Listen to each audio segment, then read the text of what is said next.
생생경제. 네, 생생경제 퀴즈 다시 한번 알려드리고 시작을 하도록 하겠습니다. 세상의 베이스가 되다 포스코 협찬으로 3부 시작하고요.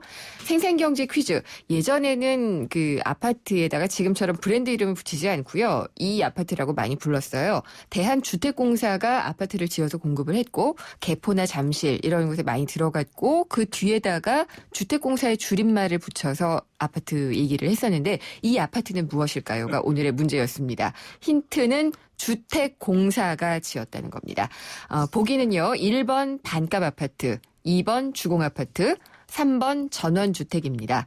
1번 반값 아파트, 2번 주공아파트, 3번 전원주택. 정답은요. 오늘 방송이 끝난 오후 5시까지 짧은 문자 50원, 긴 문자 100원이 부과되는 휴대전화 우물정의 0945번으로 보내주시면 됩니다. 문자 보내주신 분들 중에 저희가 선정을 해서요. 오늘 경제신간에서 소개를 해드린 책입니다. 베스트셀러 멀티플레이어의 작가의 신작 루키 스마트를 보내드리도록 하겠습니다. 보기 다시 한번 드릴까요? 1번 반값 아파트, 2번 주공아파트, 3번 전원주택입니다. 잠시 후에 금요기획으로 다시 뵙도록 하겠습니다. 기름값 아끼는 방법은? 조금씩 자주 넣는다. 싼 곳만 찾아서 넣는다? 아니, 원래 GS 칼텍스 요금에 가입하면 되지. 매월 주유권 10,000원이 무료니까. Good choice. 광대역 LTA 올레. 자세한 내용은 올레닷컴 참조. 차오가 같네. 차오가 같아. 2588 2588이 왜 차오가 같냐고요? 고객님 제발 한 번만 눌러서 확인해 주세요. 왼쪽 오른쪽 차오가 완전 같은 대리운전 번호죠? 응답하라 2588 응답하라 2588. 금요 대기회 생생경제 금요기회. 네, 지난 25일로 현 정부가 집권 2년을 맞았습니다. 이제 2년을 지났고요. 이제 3년 차에 들어서게 되는데요. 저는 개인적으로 기자라는 직업을 갖고 있어서 약간 영향을 받았는데 누군가에 대해서 혹은 뭐 그 사람이 한 일에 대한 평가를 내릴 때 후하게 평가하지는 못하는 편입니다. 좀 객관적으로 평가하다 보면 비판적이 된다라는 변명을 많이 하는데 어쨌거나 이 사설이 길었는데 집권 3년 차를 맞는 정부에 대한 혹은 이 정부의 경제 정책에 대한 중간 평가가 분명히 필요한 시점이기는 합니다. 여러 가지 평가들이 나오고 있고 평가의 스펙트럼도 넓은 편인데요. 정부의 자평은 굉장히 후한 편입니다. 그렇게 봐도 될지 오늘 금요기획에서 다시 한번 평가를 해보도록 하겠습니다. 이게 싫다 좋다의 문제가 아닌 만큼 근거를 가지고 제대로 진단을 해주실 전문가 두 분을 모셨습니다.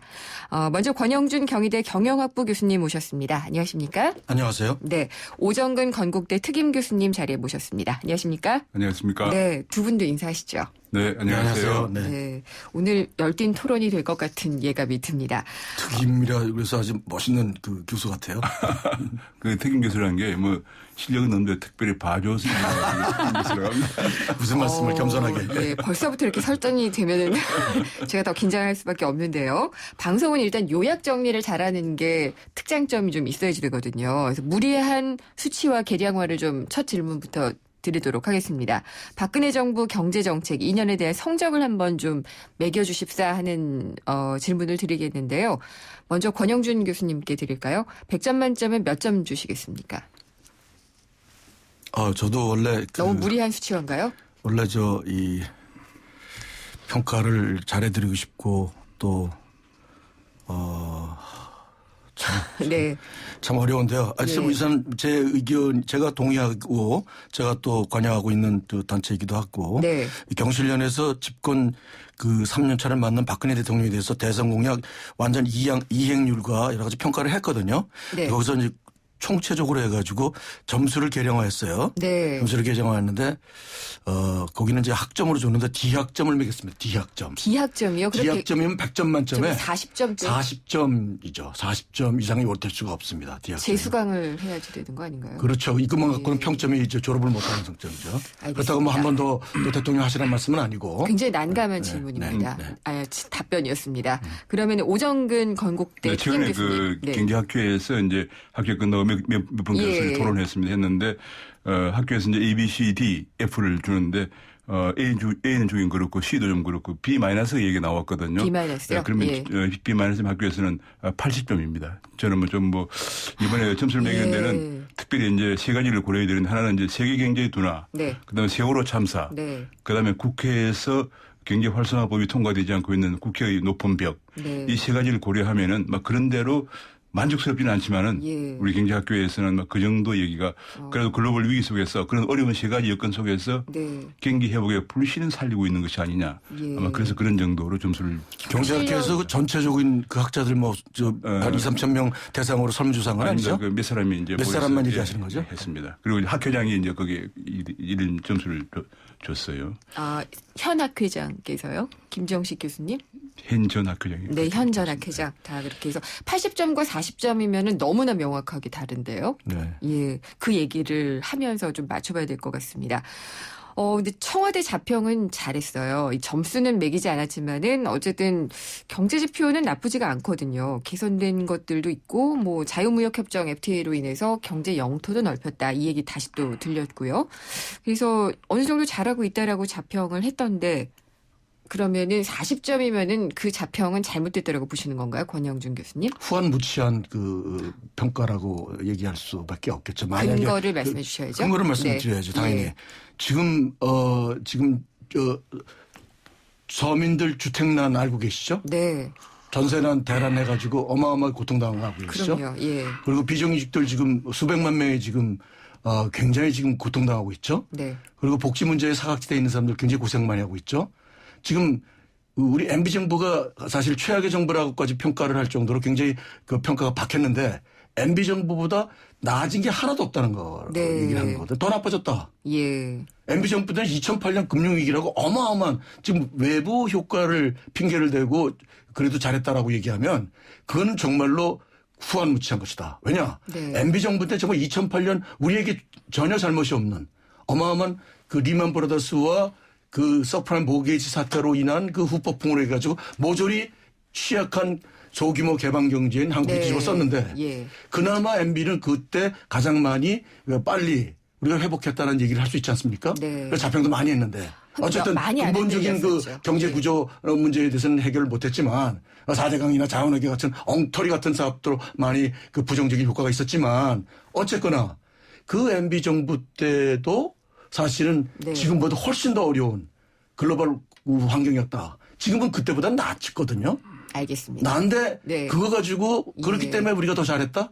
이거는 제가 보기에는 자화자찬도 너무 심한 자화자찬이 아닌가. 그러니까 40점에 네. 대한 지금 얼굴이 좀 두껍다. 제가 예. 이렇게 이 말씀을 드렸습니다. 40점에 대한 이야기를 근거를 이야기를 그 해주시고요. 40점 제가 매긴 게 아니고 정실련이 매긴. 300명의 네. 전문가 예. 진보 보수를 아울러서 합리적 개혁과 합리적 진보인 사람들을 잘 구성해서 300명을 그 전문가를 해가 설문조사를 한 겁니다. 알겠습니다. 익명으로 그것도. 네. 네네. 오정근 교수님은 80점 이야기를 주셨고요. 근데 근거를 얘기하신 게 이 세계 경제의 둔화, 세월호, 또 국회, 뭐 이 불어터진 국수라고 대통령도 표현하셨던 그 국회인 것 같은데 그걸 다 따져보고도 이 정도 했으면 잘했다라고 평가를 하셨잖아요. 이제 잘한 건 아니고 저는 이 정도도 제 기대에는 미치지 못했어요. 네. 못했는데 이제 왜냐하면 세계 경제가 조금씩 회복되고 있으니까 이보다 더 잘 나와야 되는데 왜냐하면 정부 전망이 3.8%였거든요. 네. 그런데 3.3이 나왔으니까 기대에 미치지 못했습니다. 그러면 저도 실망을 하고 있는데 그런 네. 문제는 뭐냐면 이제 2012년도에 2.3% 대통령 집권하기 전에 그런데 이제 2013년에 3.0, 14년에 3.3으로 성장률이 제고되었고 그다음에 고용률도 이제 취임할 당시에 2013년 1월 달에 57.4%였는데 금년 1월 달에 58.7% 올라갔습니다. 그다음에 특히 이제 창조 경제 육성 때문에 벤처 기업이 이번에 드디어 3만 개를 돌파했습니다. 그다음에 네. 이제 2008년 이후에 근 8년간 침체하고 있던 네. 그 부동산 거래량이 좀 증가하기 시작해서 조금 기지개를 보였습니다. 그래서 제가 보기에는 아까 군 교수님 말씀처럼 여러 가지 그런 비정규직 문제나 이런 것들이 많지만은 네. 이것이 어느 날 하루 된 게 아니고 1997년 금융위기 이후에 15년 이상 쌓여온 것이기 때문에 그걸 2년 만에 해결할 수는 없는 문제죠. 부동산 전세가 문제도 2008년도에 사실은 2007년도에 부동산 가격 상한제를 도입한 이후에 네. 그 민영 아파트 공급이 줄어들면서 지금 8년째 계속되어 있는 상황이기 때문에 이걸 갖다 2년 만에 해결될 수도 없고 더구나 또 법안 통과도 안 됐습니다. 그래서 제가 보기에는 그런 것들을 고려해야 하고요. 네. 지금 상황만 가지고 과거를 무시하고 얘기하면 좀 곤란하다. 그래서 제가 보기에는 이런 어려운 여건 속에서도 특히 예. 이제 세월호 사태가 2014년 4월에 났는데 2010년 저점 12년 15를 저점으로 해서 회복되던 경기가 2014년 3월까지 올라오고 그대로 주저앉아 버렸거든요. 엄청난 충격인데 네. 이런 부분이 있다는 걸 고려하면은 막 그나마 제가 아까도 말씀드린 것처럼 기대에는 미치지 못하지만은 네. 막 그런 대로 경기 불씨를 살리고 있는 건 아니냐 하면서 알겠습니다. 그런 서너 가지가 좀 아쉬운 외부적 요인을 무시할 수 없습니다. 근데 두 분의 주장이 너무 명확하게 다르니까 이 근거도 사실은 조금은 다르거든요. 그러니까 성장률이 제고됐고 고용률이 높아진 거 이거 무시할 수 없는 지표기는 하거든요. 권 교수님은 이 점에 대해서는 어떻게 보시나요? 평균의 함정이라는 걸 알고 계시죠? 평균의 함정이요? 네, 평균의 함정이라는 거. 그러니까 우리 저 레스토랑에 빌 게이츠가 들어와서 앉아 식사할 때 하고 거기 사람이 없을 때 네. 빌 게이츠가 와가지고 나머지 사람들한테 밥 사준 거 아니거든요. 네. 평균은 엄청나게 올라갑니다. 그리고 빌 게이츠 나가면 평균이 확 떨어지죠. 평균 자체가 중요한 게 아니고 분포가 중요하고 그리고 그다음에 실질적으로 우리 서민이라는 사람들 그리고 이 서민의 구성을 보면 실제 이 사람들에게 피부에 와 닿는 경제 정책이 네. 과연 박근혜 정부가 지난 약속했던 게 가장 창조경제 말씀하셨습니다. 벤처기업의 활성화를 네. 얘기했습니다. 첫 단추가 뭐라고 대통령의 공약이고 대통령이 연설을 했어요. 네. 계속. 경제민주화가 그 출발이다. 네. 그런데 경제민주화를 2013년 11월 이후에 예. 한 번도 대통령이 그다음부터는 경제민주화라는 단어를 언급을 안 합니다. 예. 올해 초에 신년 기자회견을 하실 때도 경제 얘기를 가장 많이 하시는데도 불구하고 네. 거기에 핵심인 본인 스스로가 얘기했던 경제민주화가 모든 경제 활성화의 출발이라고 얘기하신 그 경제민주화가 네. 다 됐기 때문에 말씀을 안 하시는 건지 포기하셨기 때문에 말씀을 안 하신 건지 뭔가 대답을 하셔야 돼요. 명확하게 말씀은 안 하셨는데 정부 관계자는 잘 되고 있기 때문에 더 이상 언급하지 않는 것이다라고 한 건 제가 얼핏 들은 것 어떤 같아요. 정부 관계자 그렇게 얘기를 그건 제가 했습니까? 확인을 해봐야지 됩니다. 네, 그건 말이 안 되는 것 예. 같습니다. 다시 확인해 보십시오. 네, 알겠습니다. 그러면요, 이 부분을 한번 좀 여쭤볼게요. 이 퉁퉁 불어터진 국수가 워낙 이 비유가 명확하다 보니까 많이 얘기가 되고 있어요. 그러니까 정부는 잘하려고 했는데 국회가 망쳤다라고 하면 좀 너무 경박하게 들릴지 모르겠지만 이거라도 먹고 가야지 되는 우리 경제가 불쌍하다라고 대통령이 발언을 하셨거든요. 부동산을 그러면은 꼭 살려야지 되는 건가요? 그러니까 이혜원 전 최고위원 같은 경우에는 어느 방송 인터뷰에서 그런 말을 했어요.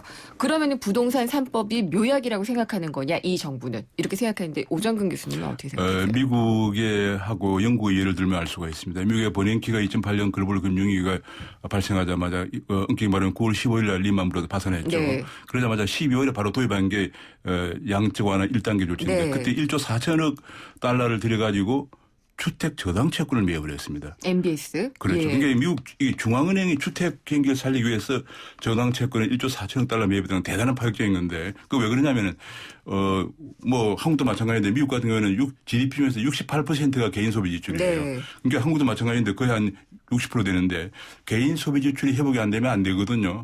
그러면 개인 소비 지출을 회복시키려면 어떻게 해야 되느냐. 개인들의 순자산이 증가해야 됩니다. 자산 마이너스 부채죠. 네. 미국은 이제 그 당시에 그래서 이제 번역에 거기에 착안해가지고 계속 주택 저당을 매입하면서 지금은 미국의 그 주택 가격이 소위 케이스 실러 지수라고 하는 걸 보면은 거의 글로벌 금융위 이전 수준을 회복돼 있어요. 근데 이제 그 경우에는 돈을 풀어서 한 게 부동산 거래 근데 증가에 문제 중요한 건 뭐냐면 그러다 보니까 거기서 빚을 갚을 수가 있었어요. 그래가지고 네. 2008년도에 미국의 가처분 소득 대비 가계부채의 비율이 135%였거든요. 네. 근데 작년에 드디어 105%로 떨어졌습니다. 그게 참 중요한 그렇습니다. 지표인 왜냐하면 것 그것이 같아요. 학자들이 100에서 110으로 들어와야만이 가계 소비가 살아난다고 합니다. 그래서 네. 이제 미국 경제가 회복되고 있는 건데 그래서 이게 뭐 부동산 자체가 중요한 건 아니고 부동산 경기를 회복시켜 줌으로써 민간 소비를 이끌어내려고 하는데 큰 목적이 있습니다. 근데 우리나라에서는 그걸 가지고 이제 뭐 집가진 사람 뭐 이런 식으로 나와버리니까 안 되는 건데 지금 우리나라 같은 경우도 이제 중산층 붕괴 가장 큰 이유가 중산층들이 되게 집 한 채 갖고 있는 거거든요. 네. 저처럼 시골 올라와서 아파트 하나 사가지고 있는 거죠. 대개 집에 보통 한 뭐 2억 3억 빚이 있습니다. 근데 이게 집값이 이제 그 전에 비해 떨어졌기 때문에 팔지도 못하고 지금 팔면 뭐 빚 갚고 나면 남는 게 없는 거죠. 그런 식이니까 몇 년째 거래가 안 됐었거든요. 그러면서 보통 그런 사람들이 퇴직을 했습니다. 퇴직하고 이제 네. 중산층으로 나앉아 있는데 되게 뭐 일산이나 김포나 용인에다 내려가 있죠. 그 사람들이 퇴직하고 나면 수입이 없잖아요. 수입이 없는데 원료는 갚아야 돼요. 그러니까 소비를 못 합니다, 지금.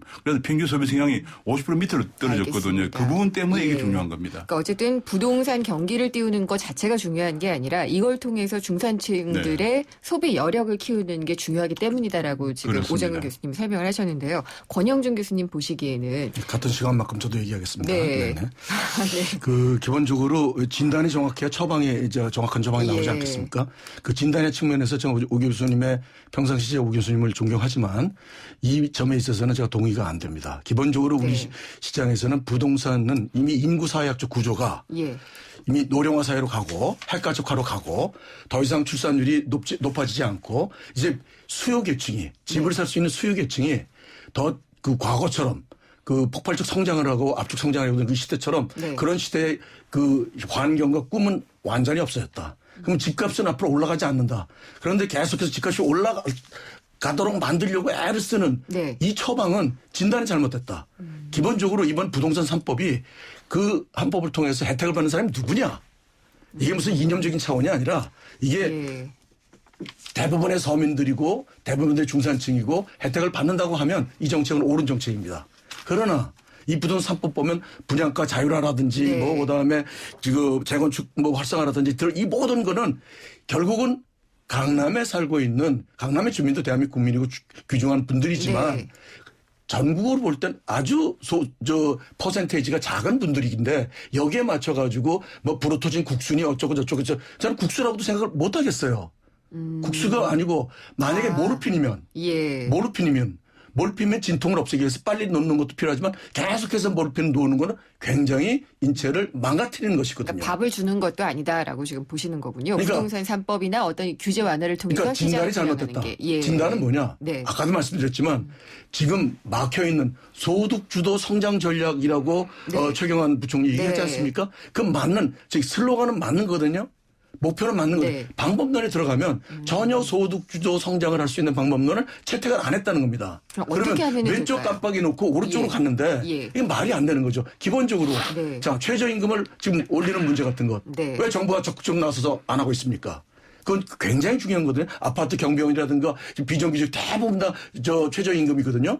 그분들 생활의 소득이 올라가기 때문에 그분들이 하루에 그분들이 간신히 세끼 먹고 사는 사람인데 네. 세끼를 좀 넉넉하게 먹을 수 있도록 돈을 주면 소비가 많이 일어날 것이고 네. 그리고 대부분의 지금 직장인들이 사실 대부분 지금 GDP 대비 가계부채가 165%, 170% 많이 가까이 올랐죠. 올랐지 않습니까? 예. 아까 말씀하셨듯이 이걸 해결해 주기 위해서는 빚을 갚기 위해서는 소득이 늘어나는 방법이 더 아무것도 없거든요. 네. 그래야 소비가 일어나는 거니까.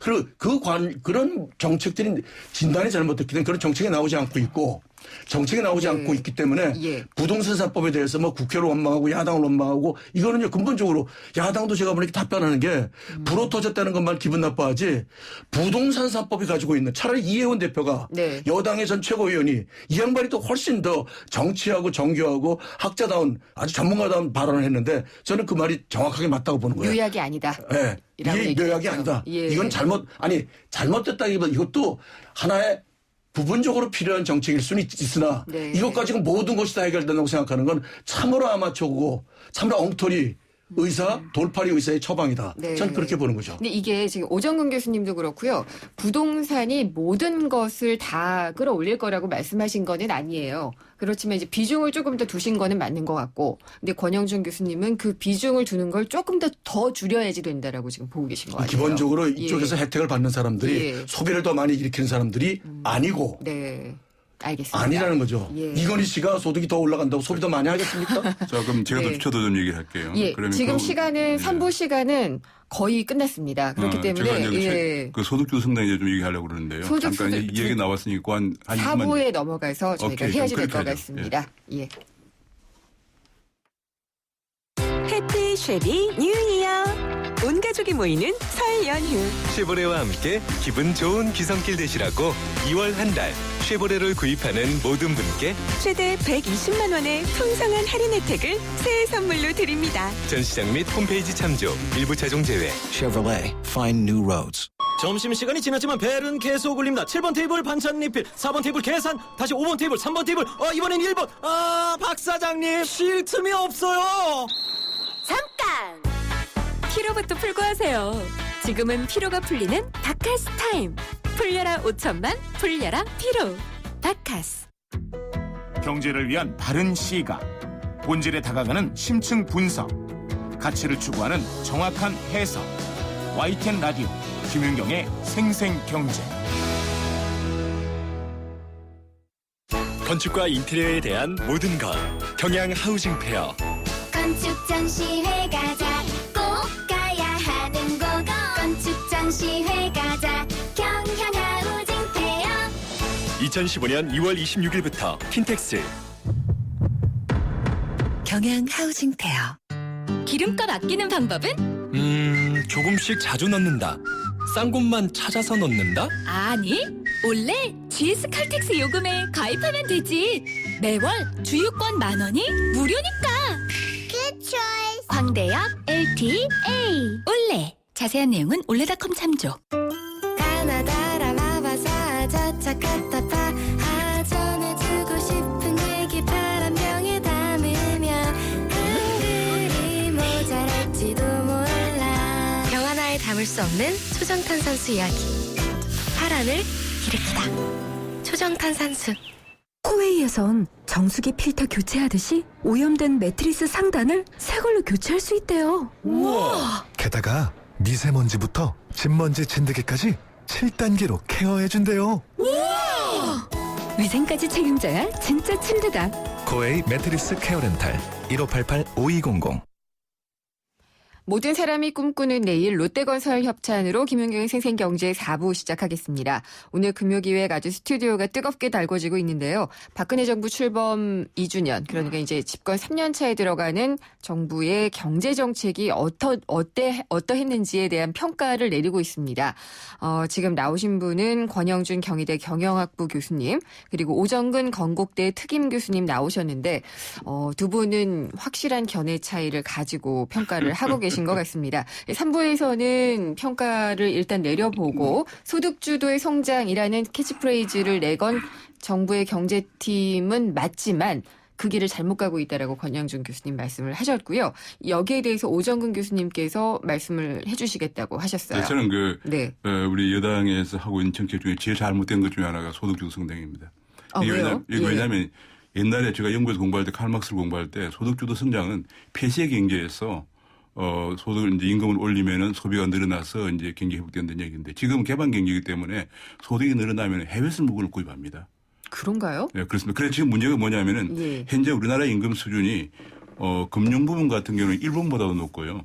그다음에 대부분 거의 평균적으로 홍콩, 대만보다 높습니다. 뭐가 높다고는 말씀이시죠? 임금 수준이. 임금 수준이요? 네, 중국에 비해서는 한 6배 정도 차이 납니다. 중국에 북경대학을 나오면 한 60만 원 받죠. 우리는 대체로 대학을 나오고 대기업 되면 한 300만 원 정도 받거든요. 그럼 그 5배 정도 차이 나는 거잖아요. 그래서 문제는 뭐냐면 우리가 개방 경제에서 이 정도 높은 임금을 가지고 어떻게 글로벌 시장에서 수요할 수 있는 물건을 만들어내느냐 이게 이슈예요. 그러니까 소득 주도의 성장을 주도하는 것 자체가 문제가 있는 거죠. 문제가 있다는 글로벌 경쟁력이 내가 조금 더 얘기할게요. 글로벌 경쟁력이 문제예요. 그런데 지금 문제는 뭐냐면 그러다 보니까 기업도 자꾸 해외로 나가는 거예요. 지금 문제는 가장 중요한 것은 가장 바람직한 방향은 일자리를 만들어가지고 이 사람들을 상용직으로 고용을 시켜가지고 이 월급을 주면은 그 방법이 가장 좋은 방법이에요. 그것도 소득 주도의 성장 아닌가요?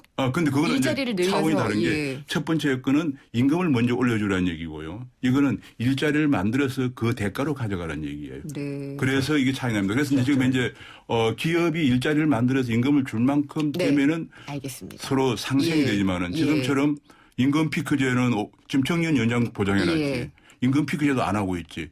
임금 더 올라가면 국내 사람을 기업이 지금 작년에 우리가 임금을 올리는 것은 옳지 않다. 네, 그렇죠. 그러나 방법이 이렇게 하면 안 된다는 얘기예요. 하겠습니다. 권영준 교수님. 이 동일한 시간을 배정해 주실 수 있습니다. 네. 그 기본적으로 오종근 교수께서 그 말씀하시는 거에 그 제가 보기에니까 그 포커스가 네. 대기업 중심의 지금 임금 주도 성장을 생각하시는 것 같아요. 네. 이건 제가 그렇게 말한 적도 없을 뿐만 아니라 그건 더더욱이 위험한 발상입니다. 왜냐하면 대기업은 소위 귀족 노조도 있고 네. 그 여러 가지 진입 장벽도 있고 지금 대기업 일자리가 많이 창출되지 않습니다. 대기업을 말하는 게 아니라 제가 경제민주화를 얘기했잖아요. 경제민주화와 함께 가는 소득주도 성장이라는 것은 네. 중소기업과 예. 그리고 대부분의 어려운 서민들에게 소득이 증대될 수 있는 방안. 그래야만 내수가 활성화되는 거거든요. 네. 아마 오종훈 교수께서 우리가 저 수출과 내수 두 가지 쌍발 엔진으로 가는데 지금 수출만 갖고 대한민국 경제가 갈 수는 없다고 생각하실 게 분명할 겁니다. 그렇겠죠. 내수가 살아나야 된다. 예. 그럼 내수가 살아날 방법이 뭐가 있느냐. 네. 내수가 살아나지 않는 방법으로 일자리 창출이 가능하냐고 내가 이제 묻고 싶어요. 내수가 살아나지 않는데 네. 어떻게 서비스 산업이나 내수가 그 일자리가 창출될 수 있겠느냐. 알겠습니다. 그렇기 때문에 예. 그 내수가 살아나기 위한 굉장히 중요한 첫 단추로서 네네. 소위 중소기업과 경제민주화 중소기업과 서민경제 등등 이런 인프라를 개혁함으로써 막힌 곳을 뚫고 녹슨 곳을 완전히 갈아 끼우는 이런 경제 개혁 정책을 통해 가지고 알겠습니다. 소위 내수가 살아날 수 있도록 네. 소위 소득주도 성장 전략을 경제민주화가 같이 가야 된다는 말씀인데 대기업 주도로 얘기하면 네, 저희 임금이 높다는 제가 진행자니까 진행자의 말을 그 시간만큼 제가 배를 못 받았습니다. 아니요, 더 드릴게요. 좀 목소리를 조금 가라앉혀 주십사 하는 방해를 말씀 하시니까 드리겠습니다. 방해를 하시니까 예. 방해하면 안 되죠. 나중에 네. 때는. 그러니까 제가 얘기는 아니 제가 말이 안 끝났습니다. 예. 중요한 거는 예. 임금이 높다라는 거는 대기업의 평균 임금은 OECD 국가 중에서 높은 편이에요. 네. 특히 GDP 대비하면 굉장히 높은 편이에요. 그건 맞습니다. 그건 그 자체에서 노사관계에서 풀어야 될 문제고 네. 풀어야 될 문제고 지금 대기업이 아닌 대부분의 지금 소위 9988이나 해당하는 중소기업과 서민경제의 핵심이 되는 이분들에 대한 소득과 소위 말해서 임금은 OECD 평균으로 보면 굉장히 낮습니다, 지금. 네. 비정규직이 이렇게 많은 나라도 없고요. 그러면은 이제 네? 다시 또 이 노동개혁 문제로 이어질 것 같은데 오 교수님 어떤 말씀 더 그래서 제가 두 해주시려고 가지만 하시나요? 너무 시간이 많이 빼는데 두 가지. 예. 하나는 우리나라 중소기업이 어려운데 예. 임금을 더 올려주면 중소기업이 살아남을까요? 바로 그 문제가 가장 큰 문제고요. 그다음에 또 한 가지는 지금 현재 퇴직한 사람들이 어디가 파타임으로 일을 하려고 그래도 파타임으로 그냥 몇 시간 일하고 그래 하려고 그래도 이 최저임금 제도 때문에 그것 때문에 그렇게 못해요. 만약 그걸 저촉되면은 바로 그냥 노동청 사무소에 고발해 버리니까. 어떤 저촉을 말씀하시는 예를 거죠? 들어 내가 한 예. 지금 아마 시급이 5,800 네, 몇십 원일 거예요. 5,850원인가요? 그 정도인데 내가 뭐 집에서 노는이 나와서 한 4,000원 받고 한 몇 시간만 일을 하겠다고. 네. 그렇게 뭐 어디 하고 싶어도 그게 안 됩니다. 왜냐하면 그렇게 주인이 만약 그걸 중소기업에서 그걸 허용해 줬다가는 나중에 그 사람이 항상 사이가 좋은 건 아니니까. 법을 어기는 거니까요. 무슨 문제가 생기면 나중에 고발해 버리면은 그 기업 자체가 난리 납니다. 그러니까 이런 부분이 이제 이것 때문에 옛날에 독일에서 1990년대 도입했던 게 독일이 어려울 때 그게 뭐냐면 그 고용특별법이라고 그래가지고 이런 부분을 인정을 했던 거예요. 근데 우리나라가 지금 중소기업이 너무 어려운데 여기서 임금마저 올려버리면은 우리 중소기업 다 도산해요. 그런 문제 오히려 고용상이 더 악화되고. 한번 올려보고 그런 말씀을 한 하면 가지는 지금 현재 우리나라 파이가 너무 적어졌습니다. 15년 동안 성장률이 떨어지면서 현재 우리가 1년 GDP 그러면 1,400조입니다. 네. 1,400조에 약한 근로자에게 돌아가는 게 61%. 우리 예. 노동소득 분배율이라고 그러죠. 거기서 우리 근로자가 2,580만 명입니다. 네. 이걸 정확히 나누면 3,400만 원 정도 돼요. 예. 그러면은 평균이 3,400만 원이라는 얘기예요. 그럼 그 밑에 사람들은 어찌 되느냐. 그러다 보니까 성장률이 3%까지 내려가니까 상용직이 1,100만 명밖에 안 됩니다. 임시직 1원직 700만 명, 자영업이 700만 명이거든요. 알겠습니다. 예. 이 사람들이 월 수입, 연간 네. 수입이 1,000만 원, 2,000만 원밖에 안 돼요. 이게 왜냐하면 파이 자체가 적어졌기 때문에 네. 파이를 키우지 않고 대책이 없습니다. 이걸 갖다 자꾸 소득만 올려주면 되느냐. 그러면 결과적으로는 파이 가지고 서로 싸우는 것밖에 안 되는 거예요. 그러면은요 오정용 교수님께 이제 노동 시장에 대한 이야기로 자연스럽게 넘어오게 되니까 그 한 말씀을 번 더 기회를 드려볼게요. 주셨습니다, 저분한테. 네. 예, 그래서 이게 저한테 안 주셨습니다. 기회를 좀 많이 줘요. 아니요, 강 교수님 그렇게 말씀하시면 안 되고요. 여기에서 저는 이어져서 사실대로 말씀드리는 드리는 건데요. 편향적으로 하시면 저는 그만두겠습니다. 아니에요. 그러면은 권 교수님이 말씀을 하셔도 좋은데요. 편향적으로 이야기를 하려는 게 아니라 지금 노동시장으로 이어지자는, 그러니까 이어가자는 그런 말씀을 드리는 거고요. 일자리를 늘리는 것은 동의하는데 소득이 늘어나는 것은 지금으로서 부담된다. 이런 의견이시거든요. 아니, 일자리가 늘어나면 자연 소득이 늘어나는 게 지금 왜냐하면 3% 성장이면 인위적인 어떻게 소득 일자리를 늘릴 수 있을까요? 1% 성장하면 그걸 여쭤보고 싶어요. 그러니까 제가 얘기할게요. 두 분 다. 그러니까 소득주도 성장을 반대하신다고 그러니까 알겠습니다, 일자리 늘 수 있는 교수님. 방법을 한번 말씀해 제가 보시죠. 비난을 하시면 안 되고요. 아니, 일단 들어보시죠. 물어보는 겁니다. 네. 물어보는 겁니다. 1% 성장을 하면 대개 6만 명, 7만 명 일자리 네. 창출되면 투자를 해서 기업이 이제 고용을 하죠. 그런데 그러면 3%면 어찌 됩니까? 20만 명 정도입니다. 네. 잘해요. 그러면 대학 졸업자가 얼마 나옵니까? 50만 명.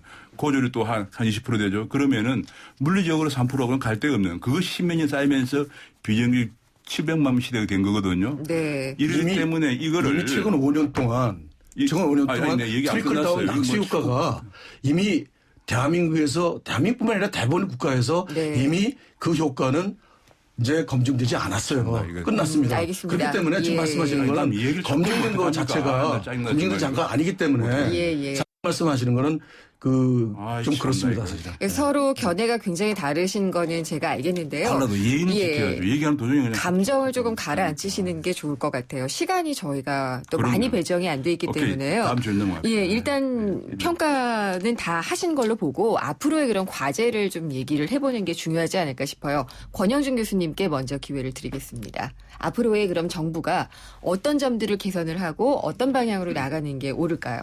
말씀드렸듯이 예. 그 공약은 정치인이 검증받을 수 있는 유일한 수단이고 정치인이 정치 행위를 하는 데 있어서 네. 정말로 국민들한테 보답할 수 있는 유일한 사실은 기준이 되는 것이거든요. 네. 이 공약에 나와 있는 경제민주화, 박근혜 대통령의 네. 경제 공약집에 있는 것 중에 첫 번째거든요. 그 경제민주화가 어디로 갔느냐 이거죠. 경제민주화가 사실은 살아나서 한번 해보자는 거예요. 네. 오정근 교수님 말씀이 맞는지, 경제민주화 안 하고 대기업 중심으로 가서 성공할 수 있는지, 경제민주화를 해가지고 네. 정말 제 말이 맞는지 한번 해보자는 겁니다. 네, 권 교수님 조금 이렇게 말씀 톤을 낮춰주시면 그건 감사하겠고요. 알겠는데. 그리고 그 네, 경제 중요한 민주화가 거는, 네. 굉장히 그 경제 민주화라는 것이요 정의가 굉장히 다르잖아요. 지금 권영준 교수님이 꼭 필요한 과제로 얘기하시는 경제 민주화를 좀 구체적으로 설명하시면 대중소기업의 뭐 상생 전략이라든지 뭐 굉장히 많지 않습니까? 네. 그다음에 뭐 지금 정규직 문제와 네. 비정규직의 문제 뭐 굉장히 많습니다. 그런 그건 갭들을 줄이는. 그건 뭐 또 한 번에 우리 네. 토론을 해야 될 그 주제이고요. 예. 그건 뭐 다 알고 있는 이미 대통령 공약으로 말씀하셨고 신문지상에서도 많이 보도가 됐기 때문에 우리가 뭐 그거를 대부분 국민들도 피부에 와 닿아요. 네. 민주화 그러면 구체적으로 다 설명하지 않아도 알지 않습니까? 기회의 균등 그리고 형평성 네. 그리고 그 결과에 대해서는 수용하고 그리고 합리적인 우리가 네네. 판단과 합리적인 이행 이런 것들이 다 민주화의 사실 그 결과하고 과정 아니겠습니까? 그럼 여러 가지 경제 민주화 똑같습니다. 제도들을 개선을 하고 구조개혁을 하고 새로운 정책들을 그렇죠. 내놓고 해야지 된다는 말씀이시죠. 경제 민주화는 예. 제가 보기엔 대한민국이 다시 도약하는 네. 선진화될 수 있는 가장 중요한 그 정책인데 알겠습니다. 그것 없이 예. 요즘 지금 뭐 낙수 효과가 어떻고 뭐 트리클 다운 어쩌고 이런 주장을 하는 사실은 주장들은 네네. 사실은 알겠습니다. 예. 맞지 않는 주장이고 근거 속에 가 있는 권 교수님 이제 것들이거든요. 오종근 네. 교수님께 네. 기회를 그렇죠. 드리겠습니다. 이번에 경제민주화에 예. 제가 얘기를 할게요. 경제민주화가 네. 지난 2년 동안 경제민주화의 가장 그 여야를 불문하고 선거 공약의 핵심은 네. 대기업 중소기업 간의 공정거래 질서 확립. 두 번째가 너무 많은 문어발 기회를 축소 이거였거든요. 그럼 대기업 중소기업 공정거래 확립의 그동안의 한계 뭐냐. 예를 들면은 사내 하도급 금지를 하기 위해서 하도급법을 개정해서 징벌적 손해배상제를 도입했습니다. 중소기업 적합업종 제도를 도입하고 있습니다. 대기업 MRO를 금지했습니다. 가불관계 프랜차이즈법을 통과시켰습니다. 그다음에 계열 축소를 하기 위해서 심지어는 대기업 중소기업 상생 때문에 네. 상생법이 통과되었고 유통법 상생법이 통과되었고 그다음에 최근에는 창조의 핵심센터도 전국 17개 주권역에 대기업과 벤처기업을 연계시켜주고 있습니다. 그러니까 경제 민주화나 창조 경제를 위해서 현 정부가 많이 노력하고 있다는 말씀이시네요. 지금 그다음에 또 한 가지는 계열 축소를 하기 위해서 신규 순환출자 금지시켰죠. 네. 기존 순환출자 2년 내 해소해야죠. 그다음에 일감 몰아주기 금지시켰죠. 내부거래 과징금 물리죠. 자, 이런 것들이 지금 2년 동안 해졌습니다. 그러면은 제가 아침에 오기 전에 공약사항을 다시 여야 체크해봤는데 공약사항이 거의 다 이행이 됐어요. 법이 통과되었고 오히려 지금 여기다 추가적으로 환경법들이 뭐 화관법, 화평법 뭐 그다음에 탄소 배출권 그런 인가 통과되기 때문에 기업들이 부담이 너무너무 증가하고 있는 상태고 이런 속에 2년 동안 이런 법이 통과되기 때문에 이제는 뭐가 들어가야 돼? 이제 내세운 게 4대 부문 구조개혁입니다. 이제는 이걸 해서 바탕으로 해서 구조개혁을 통해서 경제를 활성화시키는데 이걸 집권 내내 끌어와서 2년 동안 끌어왔어요. 2년간 이런 법을 다 통과시켰습니다. 네. 그래서 이제는 뭐냐 3년 차는 가시적인 성과가 나와야 할 때입니다. 그래서 알겠습니다. 4대 부분 구조개혁을 하고 경제 네. 활성화를 해서 성과가 나오지 않으면은 예. 우리 국민들이 더 살기가 어려워져요. 그래서 이 부분들을 이제는 2년간 이걸 잘 마무리 짓는 것도 중요하고요. 왜냐하면 이게 또 과도한 부분들이 있습니다. 지금 요 최근에 삼성이라든지 현대차가 전부 지금 기회주의하는 게 뭐냐면 순환출자 해소하려고 그런 거거든요. 그런 부분들 때문에 지금 삼성전자에도 제가 삼성그룹도 최근에 14조, 20조 정도 돈을 쓴다고 그래요. 투자를 못 하고 있습니다. 그래서 더 이상 끌고 가면 이걸 이 정도 마무리 지으면서 이제 남은 기간 동안은 가시적 성과를 통해서 국민들에게 일자리를 만들어줘야 하기 때문에 안 되고 있는 구조개혁, 그다음 경제 활성화 여기에 전념하는 것이 향후 남은 과제 가장 중요하다. 그것도 내년에는 또 총선이고 후내년 대통령 선거이기 때문에 금년이 그야말로 중요하다. 알겠습니다. 이렇게 이제 마무리 짓게요. 골든타임이라고 보시는군요. 네, 그렇습니다. 근데 골든타임이라고 권영준 교수님도 보실 것 같아요. 아닙니다. 아닌가요? 기본적으로 지금 껍데기는 그럴듯하게 지금 이제 포장을 해가지고 정부가 저 마케팅을 해요. 네. 홍보를 하는데 안으로 들어가 보면 지금 오정 교수님 말씀하신 그 안에 다 들어가 보면 계속해서 문제가 하나도 근본적인 문제는 하나도 달라진 게 없다. 격화 소양이다. 약간 예를 들어주시면 좋을 것 같아요. 이렇게 들어가 보면 말은 그럴싸하지만 공정거래 내용이 문제도 없다. 공정거래 문제도 지금 케이스로 들어가 보면 전혀 안 그렇습니다. 가불관계 그대로 방치되고 있고요. 달라진 거 하나도 없습니다. 일감 몰아주기 기본적으로 그러니까 오죽하면은 그 공약을 만들었던 김종인 전 위원장이 경제민주화 실종되고 경제민주화 처음부터 할 생각이 없었다. 인수위 때부터 경제민주화는 실종된 것이다. 그 비판하겠습니까? 그 원조되는 사람이 만든 사람이 그렇게 얘기하니까 그거를 뭐 어디 가서 지금 변명을 할 수 있겠습니까? 그 내부 사람이 얘기하는데. 근데 지금 내부 사람이 얘기하는데. 그러니까 그게 이제 이행이 되는 결과를 아직 못 보고 있는 건 아닐까요? 그렇죠. 방향이 달라요. 의지가 없다는 방향이 말씀이신가요? 달라요. 의지도 없어 의지도 보이나요? 없죠. 만약에 비서실장 같은 경우도 이번에 경제민주화를 통해 가지고 새로운 제3차년도를 시작하시겠다고 그러면 사실은 거기에 상징적인 사람을 갖다 앉히면 이번에 대통령이 신년에서 계속 경제 얘기를 많이 하셨지 않습니까? 경제민주화라는 말은 없었어요. 뭐 지금 비서실장 인사까지는 여기서 제가 뭐라고 할 수 있는 말은 아닌 것 같아요. 말씀드릴게요. 제가 말씀드리려고 그래요. 상징적으로 거기에 경제민주화에 상징되는 분이 앉았다 그러면 국민들이 믿겠죠. 아니지 않습니까? 기본적으로 이 경제민주화는 다 끝났다고 지금 말씀하시는 오정훈 교수님 생각하고 정부나 대통령 생각이 같은 것 같아요. 그런데 전혀 시장은 특별히 대다수의 사실은 그 취약계층들과 서민들과 이 피해를 보고 있는 사람들은 이 경제민주화는 그냥 닥쳤던 개 된 거구나. 이런 생각들로 하고 있는 겁니다. 지금 이제 구체적으로 아까 제가 말 안 끝났는데. 말 안 끝났는데. 그러면은 30초에서 40초 정도 더 드리겠습니다. 그래서 경제민주화를 하려고 하면 사실은 대통령이 무슨 대통령이 전부 경제를 움직이는 건 아니지 않습니까? 기본적으로 경제 문제의 상징성이 되는 재벌 중심의 경제에서 대한민국이 드디어 중소기업 중심의 정책으로 바뀌었구나. 중견기업 중심 정책으로 바뀌었구나.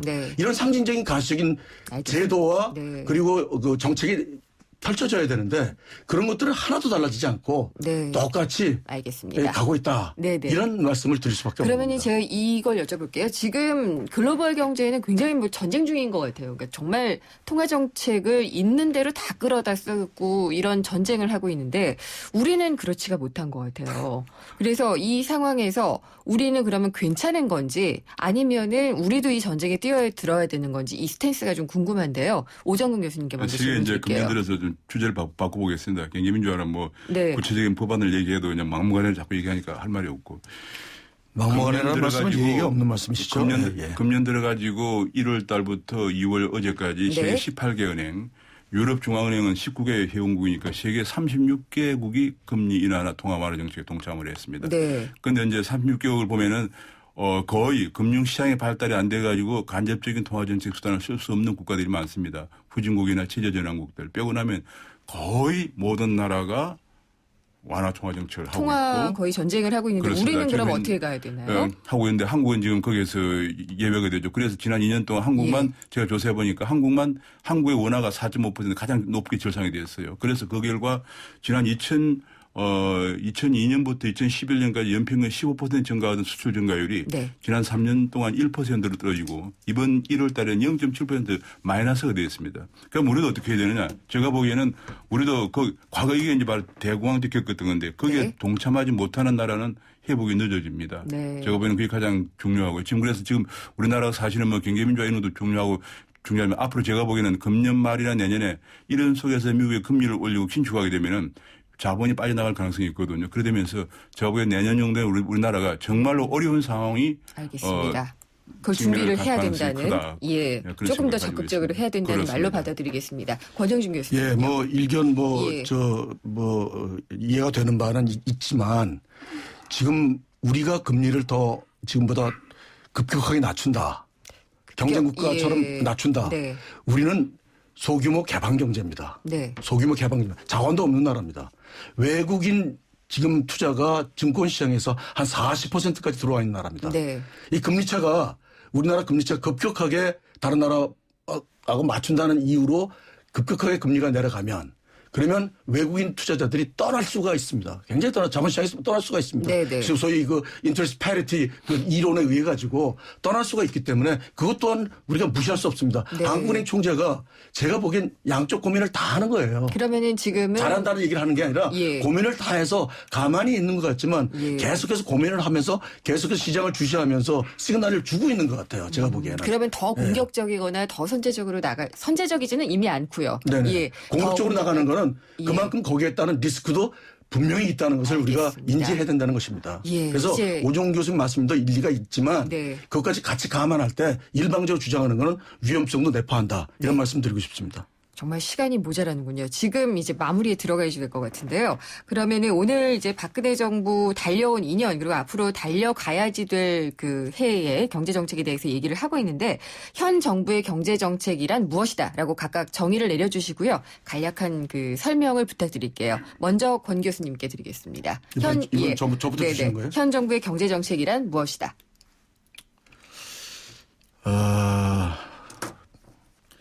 시간이 얼마 없습니다. 박근혜 그 대통령은 상징적인 천막 당사거든요. 그 당시 이제 위기를 이제 낮은 자세로 모든 걸 다 내려놓고 국민을 섬기겠다. 이 천막 당사로 시작했는데 제가 보기에는 지금은 천막 경제라고 말하고 싶지는 않은데 그런 느낌이 많이 있어요. 비바람이 들어도 위기 계속 물려오는 위기에 대해서 대처를 잘 못할 것 같은 생각이 들어서 천막 경제 또는 격화 소양 경제다. 격화 소양 정책이다. 이렇게 말씀드리고 싶습니다. 오정근 교수님, 현 정부의 경제 정책은 무엇이다? 현 정부의 경제 정책은 선진국 도약의 마지막 골든타임이다. 마지막 골든타임이다. 더구나 금년이 특히 마지막 골든타임. 그래서 금년 제가 정부에 주문하고 싶은 것은 단기적으로는 이제 금리를 좀 낮추고 환율을 올리면서 선진국의 통화 전장에 우리가 낙후되면 안 된다. 그다음에 이제 재정도 계속 그냥 민생 안정이나 중소기업 지원 이렇게 일회성 소비 지출이 아니고 좀 투자에 집중해서 좀 성취효과가 높은 쪽으로 해야 되고 중장기적으로 창조 경제라든지 투자 활성화, 그다음에 고부가치 서비스 산업을 육성해서 성장 동력을 확충할 수 있는 기회가 금년 한 해뿐이다 라고 말씀드리고 싶습니다. 제가 의견을 잘 정리해 드린 건지 조금 의문이 들기도 합니다. 근데 두 분 굉장히 다른 의견들을 많이 주셨고요. 청취자분들께서 아마 잘 받아들이셨을 거라고 생각이 듭니다. 박근혜 정부 이제 집권 3년 차를 맞았기 때문에 중간 점검으로 경제 정책을 분석 진단을 해봤고요. 앞으로의 과제도 알아봤습니다. 권영준 경희대 경영학부 교수님, 오정근 건국대 특임 교수님 함께 하셨습니다. 두 분 감사합니다. 네, 감사합니다. 감사합니다. 모두의 마블의 요새 선멸전이 새로 나왔대. 요새 선멸전? 내 요새는 방어하면서 적군의 요새를 파괴하는 거야. 재밌겠는데? 지금 다들 난리야. 요새 총 공격! 모두가 즐기는 스마트폰 게임 모두의 마블 요새 선멸전 업데이트. 요새 선멸전에서 스릴 넘치는 전투를 즐겨보세요. 해피 쉐비 뉴 이어. 온 가족이 모이는 설 연휴. 쉐보레와 함께 기분 좋은 귀성길 되시라고 2월 한 달 쉐보레를 구입하는 모든 분께 최대 120만 원의 풍성한 할인 혜택을 새해 선물로 드립니다. 전시장 및 홈페이지 참조, 일부 차종 제외. Chevrolet, find new roads. 당신을 지키기 위해 꼼꼼히 봄. 당장 필요한 건 무엇인지, 혹시나 위험하진 않을지, 주변까지 꼼꼼히 봄. 그랬더니 봄봄봄봄 봄이 왔어요. 당신의 봄 삼성화재. 점심시간이 지났지만 벨은 계속 울립니다. 7번 테이블 반찬 리필, 4번 테이블 계산, 다시 5번 테이블, 3번 테이블, 이번엔 1번. 박 사장님, 쉴 틈이 없어요. 잠깐! 피로부터 풀고 하세요. 지금은 피로가 풀리는 바카스 타임. 풀려라 5천만, 풀려라 피로. 바카스. 차 안에서 먹고 또 먹어도 사람들이 타고 또 타도 페브리즈 차량용이 있으니 냄새 걱정이 없어요. 상쾌한 드라이브 페브리즈 차량용과 함께 페브리즈 차량용. 네, 오늘 금요기획 토론 굉장히 뜨거웠죠. 앞으로 사실 남은 과제가 더 중요한 게 아닌가 싶습니다. 두 분의 인식은 결국은 앞으로 남은 과제가 중요하다는데 방점이 찍혀 있지 않나라고 저는 해석을 해봤습니다. 우리 경제에 대한 모든 분들의 애정이라고 좀 느껴주시면 좋을 것 같고요. 오늘 경제상식 퀴즈 정답은 2번 주공아파트였습니다. 당첨자는 5534외 4분입니다. 저희 제작진이 연락을 드리도록 하겠습니다. 생생경제는 여기까지고요. 다시 들어보실 수 있습니다. 그리고 SNS를 통해서도 확인해 주시면 좋겠습니다. 월요일에 뵙겠습니다. 김윤경이었습니다.